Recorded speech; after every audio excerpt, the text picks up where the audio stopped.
This left front foot has a pretty severe corkscrew that has led to a problem in that white line. Welcome back to Nate the Hoof Guy.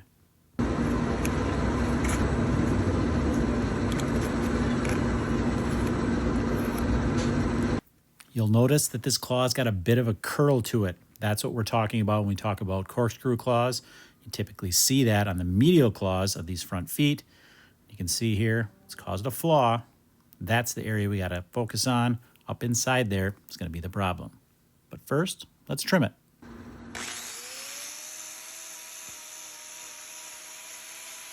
These corkscrews create an imbalance in the claws. You'll notice on this lateral claw, I'm taking more of that heel down to bring that into balance. I'm going to take very little from the heel on this medial claw and this outside wall. Most of what I remove is going to be on that inner portion toward that spot in between those two claws. That's where I'm going to remove most of the material on the medial claw because it's rotated in such a fashion that that's what requires.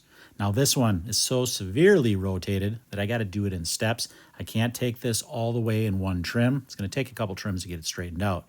But we're going to get this back so it's somewhat flat on the bottom. That way when she's putting weight on it as she's supposed to.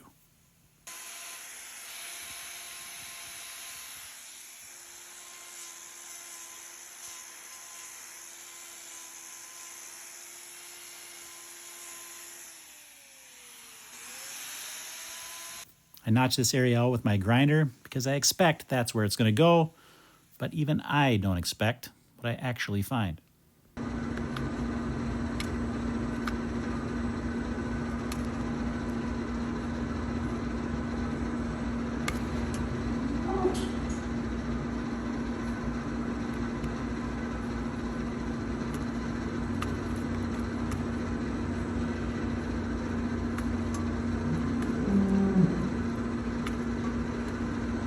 So yes, I was expecting separation. I just wasn't expecting to see that kind of void pop up right in front of me.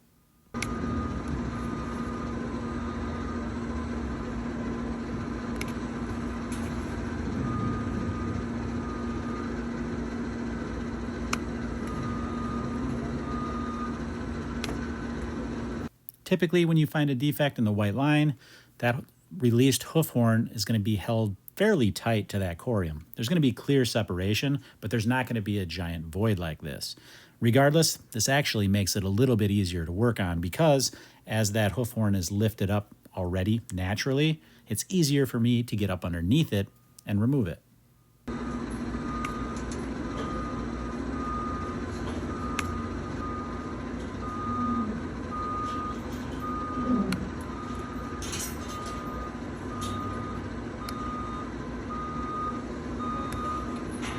That beeping is the backup alarm on the feed truck.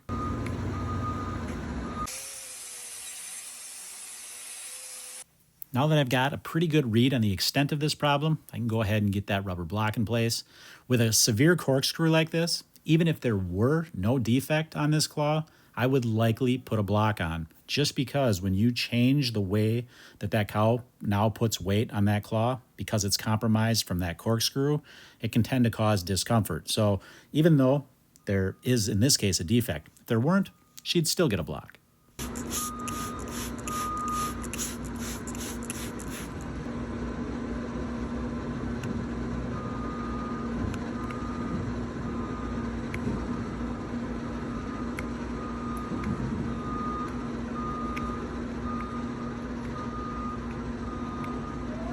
Ever wonder why I remove so much hoof horn around the particular problem? I do that to thin that hoof horn down to make it more pliable. That way, it's easier for me to remove when I'm working around that lesion, and it makes it more pliable as far as not impeding on the healing of the lesion itself. If we can get that real nice and thin and soft, it's less likely to cause any problems. Get this area rinsed out here, and then we got to get to our fine work. We really have to work around these edges, removing as much of this as we can that's loose.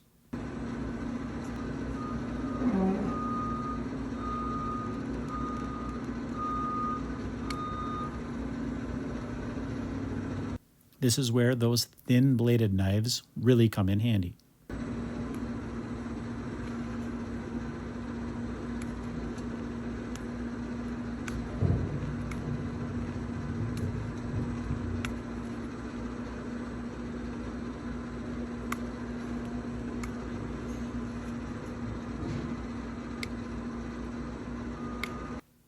also really see how much more effort it takes to cut through wall horn versus the nice, soft solar horn in comparison. The outside wall, it's about the consistency of like a hardwood. The solar horn, more like the consistency of a hard rubber tire that would be on your cars.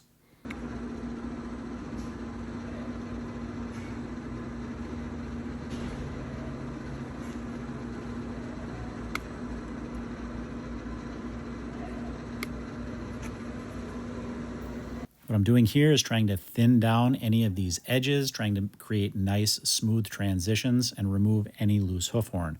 I don't want to get too cute here. I'm getting real close, just a little bit more fine detail work, and then we're going to get this foot wrapped up. But don't go anywhere. I've got a little sneak peek, some future videos. You're going to want to see those.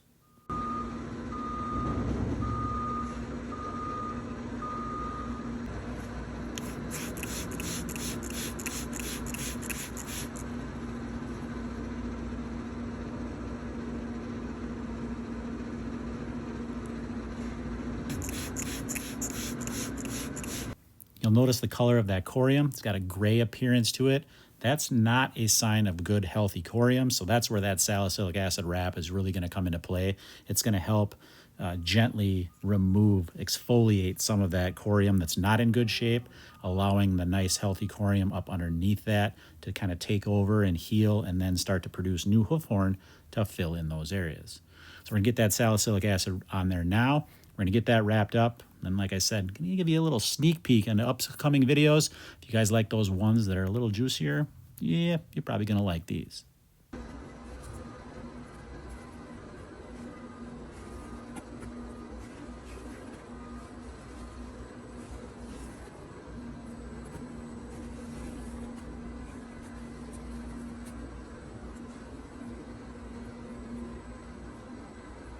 So as mentioned, I've run into a few interesting hooves this week.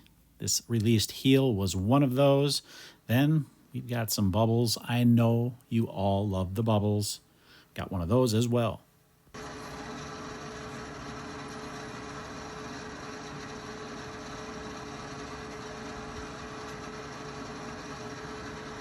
And the last little sneak peek is this girl here. This one was pretty significant. This is going to be a multi-visit video, so we're gonna have to wait a while for this one. But yeah, as far as this cow we did today, got that foot down, we're gonna let her go. You can see she's walking better already. You didn't get to see her come in, but trust me when I say this, she feels a ton better. We're gonna check back with her in a couple weeks as well, and we'll see how she's doing.